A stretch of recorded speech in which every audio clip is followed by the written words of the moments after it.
నీ కుటుంబం కోసం ఆరాట పడుతుంటావు, వాళ్లే నీ మీద రివర్స్ అవుతారు.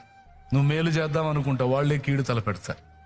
పెట్టిందంతా తింటారు, అన్ని ఇచ్చినని అనుభవిస్తారు, మళ్ళీ బొసగొడతారు లేచి. కృతజ్ఞతాహీనంగా ప్రవర్తిస్తారు. అయినా సరే అలాంటి వ్యక్తుల్ని కూడా మొయ్యాల్సిందే. నీకు అన్ని అనుకూలంగా ఉండవు. వడ్డించిన విస్తర్లాగా అన్ని రెడీ చేసి ఉండవు తమ్ముడా. ఒక్కొక్కటి గెలుచుకుంటా రావాలి. అయితే ఒక్కటి మాత్రం నిజం, పోరాటంలో నిన్ను ఉంచుతాడు కానీ నీ చెయ్యి మాత్రం వదలడు. నువ్వు ఆయన్ని హత్తుకున్నంత వరకు, ఆయనకి వెళ్ళి చూసినంత వరకు నిన్ను మునిగిపోనీడు. చేపట్టుకొని నడిపిస్తాడు. ఇందులోనే మళ్ళా నీకు సంతోషాన్ని ఇస్తాడు, ఇందులోనే మళ్ళా నీకు సమృద్ధిని ఇస్తాడు, ఇందులోనే మళ్ళీ నీకు ఆదరణ ఇస్తాడు.